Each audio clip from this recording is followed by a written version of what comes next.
Print media, electronic media, అదేవిధంగా వివిధ ప్రదేశాల నుంచి వచ్చినటువంటి నా శ్రేయోభిలాషులందరికీ కూడా పేరు పేరున నమస్కారం తెలియజేసుకుంటా ఉన్నా. ఈవేళ అతి ముఖ్యంగా నేను 2 రోజుల కిందటే జూన్ 12వ తారీఖునే ఇక్కడ రావడం జరిగింది. మరలా ఈవేళ ఈ అత్యవసర ప్రెస్ మీట్ పెట్టడానికి గల చాలా ముఖ్య కారణం ఉంది. ఎంత ముఖ్య కారణం అంటే అనేక సందర్భాలలో ఈ క్వశ్చన్ పదే పదే రేజ్ అవుతూ ఉంది. అండ్ నేను వచ్చిన రీజన్ ఏంటంటే మొన్న నా బర్త్డే సెలబ్రేషన్స్కి ఒక చిన్న కేసు ఏదో బుక్ చేసినారు. ఆ కేసు పక్షాన నేను 41A CRPC తీసుకోవడానికి రావడం జరిగింది. సరే, కేసులు పెడతా ఉంటారు, మేము ముందుకు పోతూ ఉంటాం. కేసులేమి 25 సంవత్సరాల నా సుదీర్ఘ పోరాట ప్రయాణంలో కేసులు నాకు కొత్త కాదు, పోలీస్ స్టేషన్లు కొత్త కాదు, కోర్టులు కొత్త కాదు, మంత్రులు కొత్త కాదు, ముఖ్యమంత్రులు కొత్త కాదు, కేంద్ర మంత్రులు ఎన్నో చూసినాం. ఇట్లాంటివి మేము కేసులు పెట్టడానికి గల పోలీస్ వాళ్ళపైన పూర్తిగా మాకు నమ్మకం ఉన్నది. చట్టాన్ని మేము గౌరవించే వ్యక్తులం. అదేవిధంగా న్యాయస్థానాలని ఎక్కువగా గౌరవించి ముందుకు పోయే వ్యక్తులలో మేము ప్రప్రథమంగా ఎప్పుడూ ఉంటాను. కేవలం రాజకీయమే కాదు, నాకు చాలా మటుకు రాజ్యాంగాన్ని కూడా 100 సార్లు చదివిన వ్యక్తిని నేను. సో ఏది కూడా రాజ్యాంగానికి మించి చేయను. ఒకవేళ చిన్నపాటి తప్పు అయ్యి ఉంటే ఖచ్చితంగా దాన్ని మేము తప్పు సరిదిద్దుకుంటాం.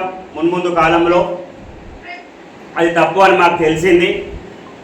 ఒకటే తప్పు ఏంటంటే మేము మాత్రమే చేస్తే తప్ప వేరే వాళ్ళు చేసినా కూడా తప్ప అనే దానిపైన ఒక చిన్న క్లారిఫికేషన్ గురించి నేను చూస్తూ ఉన్నా.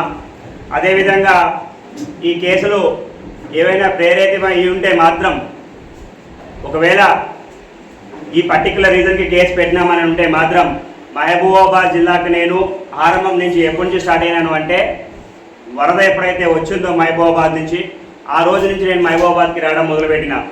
ఏమైనా కేసు పెట్టాలి అనుకుంటే మహబూబాబాద్ వరద ప్రాంతాలలో అనేక మంది కొట్టుమిట్టాడుతున్నప్పుడు దాదాపు 22 లక్షల రూపాయలు ఖర్చు పెట్టినందుకు కేసులు పెట్టినారా, లేకపోతే వావిలాల గ్రామంలో ఒక పేద కుటుంబం, ఒక పేద మహిళ, ఆమె మొత్తం ఇల్లు కోల్పోయి ఆమె బాత్రూంలో ఉండి, ఆమె 2 రోజులు బాత్రూంలోనే ఉంటే నేను పోయి ఆమెను బయటికి తీసుకొని వచ్చి ఆమెను ఒక షెడ్ వేసి అక్కడ ఆమెకు ఒక నివాసం కల్పించినందుకు కేసు పెట్టినారా? అదే రావిలాల గ్రామంలో నేను పోయి ఒక ఆటో మొత్తం కొట్టుకుపోయినట్లయితే, శ్రీనివాస్ అనుకుంటా అతని పేరు, ఆటో మొత్తం కొట్టుకుపోయితే అతని జీవనోపాధి పోయిందని చెప్పి మరలా కొత్త ఆటో కొనుక్కోవడానికి నేను సాయం చేసినందుకు కేసు పెడతా ఉన్నారా? అదేవిధంగా దుబ్బాతాండలో అనేక మంది ఇల్లులు పోయినాయి. ఆ ఇల్లులలో నేను నుంచొని మీ పెద్దన్నగా ఉన్నందుకు నా పైన కేసులు పెడతా ఉన్నారా?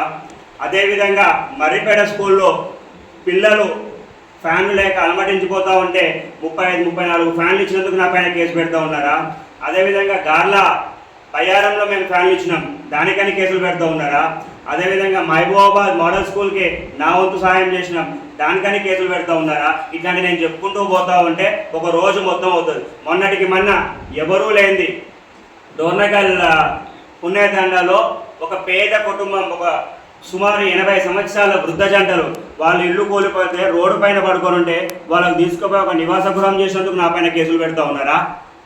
ఈ కేసులకో దేనికో ఇట్లాంటి 100 కేసులు పోయినా 100 సార్లు జైలుకు పోవడానికి కూడా నేను సిద్ధంగా ఉన్నా. మహా అంటే 15 రోజులు, 30 రోజులు, 40 రోజులు మాత్రమే నన్ను లోపల చేయగలరు. నాలాంటి వాళ్ళు 100 మంది అంబేద్కర్లు గుర్తురు, అది మాత్రం చేసుకోవాలా. కేవలం నేను ఫాలో అయ్యేది ఒక్కటే అంబేద్కరిజం మాత్రమే. అంబేద్కరిజం వదిలేసి వేరేదేమీ కూడా ఫాలో కాను. ఇవన్నీ చూసిన తర్వాత, ఇన్ని పరిస్థితులు అన్నీ చూసిన తర్వాత నాకు మున్ముందు ఏమర్థమైంది అంటే ఇంకా నా పేరు పైన అనేక కేసులు బుక్ అయ్యే అవకాశాలు చాలా ఉన్నాయి అని చెప్పి.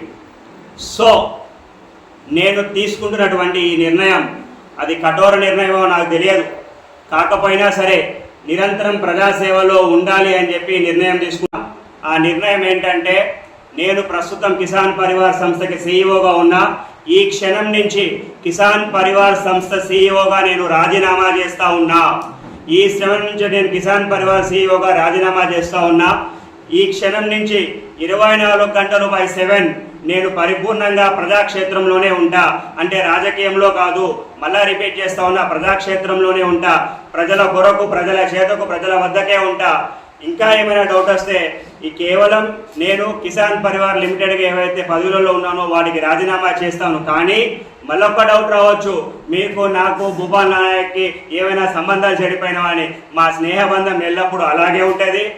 మా కేవలం ఏదైతే సంస్థలో నేను ఒక పదవి పెట్టుకొని ప్రజాసేవ నాకు ఆటంకం కలుగుతూ ఉంది కాబట్టి ఆ సంస్థ నుంచి మాత్రమే బయటికి వస్తూ ఉన్నా.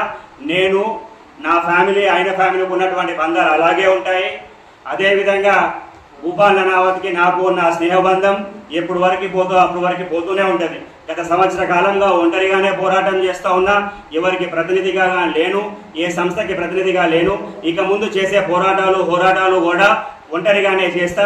డిఎస్ఎఫ్ఐ ఆధ్వర్యంలో ఈ యొక్క సంస్థనే ముందుకు తీసుకుపోయి పరిపూర్ణంగా డిఎస్ఎఫ్ఐ దేశవ్యాప్తంగా ఏ విధంగా ముందుకు తీసుకుపోవాలనే కార్యాచరణతో ముందుకు పోతాం తప్ప ఒక సంస్థలకు కానివ్వండి, ఒక వ్యక్తులకి కానివ్వండి, ఏ పార్టీలకి కానివ్వండి ఇప్పటికైతే మేము ప్రతినిధిగా ఉండబోము. ఇంకా ఏమైనా క్వశ్చన్స్ ఉంటే చెప్పండి.